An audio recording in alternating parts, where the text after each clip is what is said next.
Ashrafi coaching classes के इस YouTube platform पर आपका हार्दिक स्वागत है दोस्तों। आज मैं फिर से आपके लिए लेके आया हूँ करंट अफेयर की क्लास जो ऑल कंपटीशन एग्ज़ाम के लिए वेरी इंपॉर्टेंट है दोस्तों। तो इस क्लास को आप एंड तक ज़रूर देखें। अगर ये क्लास आपको पसंद आए तो आप लाइक शेयर सब्सक्राइब जरूर करें दोस्तों। तो हमारा जो सबसे पहला क्वेश्चन है दोस्तों, कौन सा क्वेश्चन है कि किस संस्था ने बायोप्लास्टिक्स पर स्थित सामग्री अनुवाद सुविधा के लिए NRL उत्कृष्टता केंद्र की स्थापना की है दोस्तों। तो किसके द्वारा की गई है? तो IIT गुवाहाटी के द्वारा की गई है। किसके द्वारा? IIT गुवाहाटी के द्वारा की गई है। अब IIT गुवाहाटी की अगर बात करें दोस्तों तो याद रखना कि भारतीय प्रौद्योगिकी संस्था कौन सी? IIT गुवाहाटी बायोप्लास्टिक्स प्रस्तुत सामग्री अनुवाद सुविधा के लिए NRL उत्कृष्टता केंद्र की स्थापना की गई है दोस्तों। ठीक है, जिसका उद्देश्य क्या है दोस्तों? पर्यावरण अनुकूल टिकाऊ प्लास्टिक के विकास में दिशा में काम करना है दोस्तों। तो नेक्स्ट क्वेश्चन की अगर बात करें दोस्तों कि हर साल 14 जून को मनाए जाने वाला झंडा दिवस 2023 किस देश के झंडे को अपनाने की सलाह पर प्रतीक है दोस्तों? किस देश के द्वारा? तो याद रखना दोस्तों, USA द्वारा। किस द्वारा? USA द्वारा। USA की अगर बात करें दोस्तों तो संयुक्त राज्य संघ अमेरिका यानी 14 जून को झंडा दिवस मनाया जाता है दोस्तों। यह अमेरिका ध्वज के आधिकारिक तौर पर अपने वर्षगांठ का प्रतीक है दोस्तों। क्रांतिकारी युद्ध के दौरान 14 जून 1777 को कॉन्टिनेंट कांग्रेस ने स्टार्स एंड स्ट्राइप्स को आधिकारिक अमेरिका ध्वज के रूप में नामित किया गया दोस्तों। क्या किया गया? नामित किया गया। नेक्स्ट क्वेश्चन है कि किस अंतर्राष्ट्रीय एजेंसी ने अंतरिक्ष उद्यान में झीनिया पौधे में खिले फूल की तस्वीर पोस्ट की है? ये पहले भी क्वेश्चन की बात की थी दोस्तों हमने। तो नासा है। कौन सा है? नासा की अगर बात करें दोस्तों तो नासा ने झीनिया पौधा में खिले फूलों की एक तस्वीर पोस्ट की है। एक तस्वीर क्या किया दोस्तों? पोस्ट की है, जिसमें अंतरिक्ष स्टेशन में बोया गया या उगाया गया था। यह विशेष प्रयोग 2015 में नासा अंतरिक्ष यात्री केजेल डिलग्रेन द्वारा ISS पर शुरू किया गया। ISS द्वारा विकसित अंतर्राष्ट्रीय उद्यान अंतरिक्ष उद्यान पृथ्वी की सीमा के बाहर खाद्य पदार्थ उगाने की संभावना को प्रदर्शित किया है दोस्तों। तो क्या नेक्स्ट क्वेश्चन कि हाल ही में किस ब्लॉक ने रोगाणुरोधी प्रतिरोध के खिलाफ कार्रवाई को मजबूत करने के लिए सिफारिश अपनाई है दोस्तों? तो किसके द्वारा? EU के द्वारा। किसके द्वारा की गई है दोस्तों? EU संघ यानी यूरोपियन संघ। यूरोपियन संघ की एक परिषद है EU।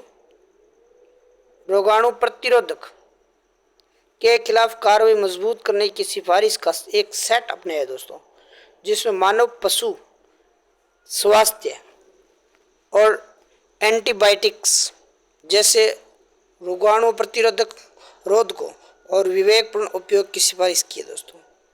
तो नेक्स्ट क्वेश्चन है समाचार पत्रों में देखा गया विज्ञान और प्रौद्योगिकी समझौता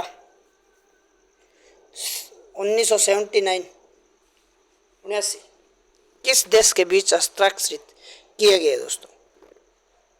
तो किन किन देशों के बीच में किया गया दोस्तों? तो चीन और USA के मध्य किया गया। अमेरिका और चीन के मध्य किया गया दोस्तों। अगर इस पर चर्चा करें दोस्तों तो चीन अमेरिका वैज्ञानिक और प्रौद्योगिकी समझौता जिस पर 1979 पर हस्ताक्षर किए गए थे, इसमें दशकों से वैज्ञानिक प्रौद्योगिकी अन्य क्षेत्रों में द्विपक्षीय सहयोग को रेखांकित किया गया दोस्तों। रेखांकित किया गया। सौदे हर 5 साल नवीनीकरण किया गया और 27 अगस्त 2023 को समाप्त होने वाला है।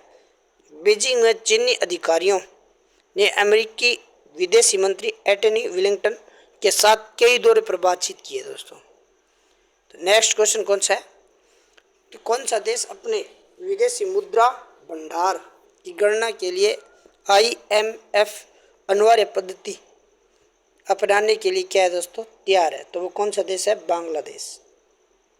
कौन सा देश है? बांग्लादेश। बांग्लादेश की अगर बात करें दोस्तों तो अपने विदेशी भंडार की गणना के लिए अंतर्राष्ट्रीय मुद्रा कोष IMF द्वारा निर्धारित पद्धति को अपनाने के लिए तैयार है। देश की विदेशी मुद्रा होल्डिंग्स की गणना अब IMF के भुगतान संतुलन और अंतर्राष्ट्रीय निवेश स्थिति मैनुअल के छठे संस्करण के अनुरूप होगी। IMF पद्धति में जाने से सरकार द्वारा निर्यात विकास निधि के प्रतिबद्ध 6 अरब अमेरिकी डॉलर की राशि पर समाप्त की जाएगी दोस्तों। तो नेक्स्ट क्वेश्चन कौन सा है? पुरातत्वविदों ने किस देश में 4000 साल पुराना अभ्यारण्य का पता लगाया दोस्तों? तो कौन सा? नीदरलैंड। कौन सा देश है? नीदरलैंड। अगर नीदरलैंड की अगर दोस्तों बात करें तो पुरातत्वविदों ने मध्य नीदरलैंड में 4000 साल पुराना एक अभ्यारण्य का पता लगाया जो खाइयों में दफन टिल्लों से बना है। माना जाता है कि इसका उद्देश्य स्टोन हेज के समान था।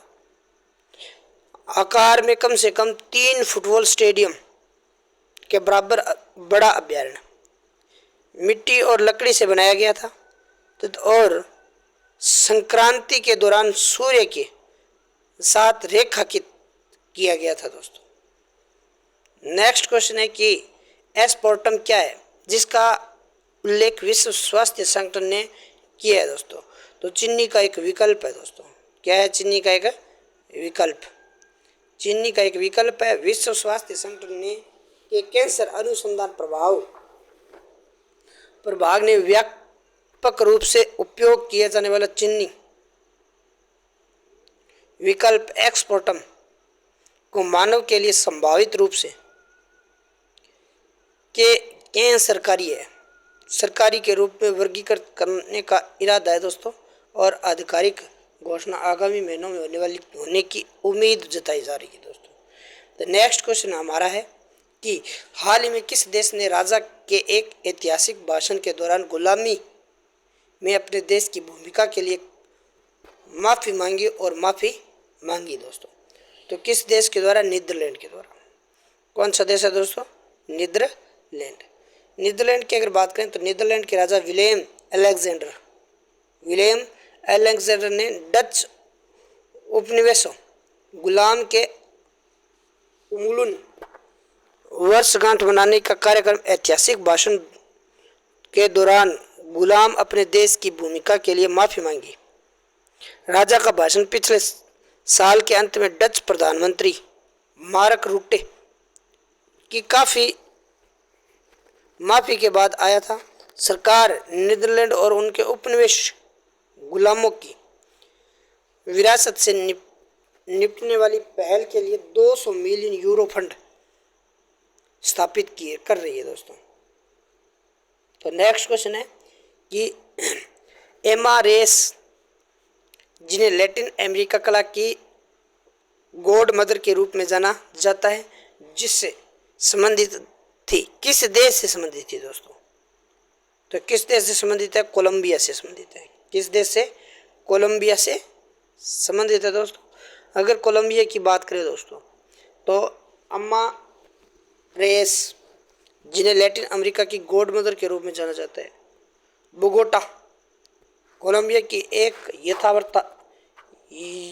यथार्थवाद चित्रकार और लेखिका थी। हाल ही में 9 जुलाई को इनकी जयंती मनाई गई है दोस्तों। तो आज के लिए बस इतने। अगर ये क्लास आपको अच्छी लगी है तो ज़्यादा से ज़्यादा शेयर, सब्सक्राइब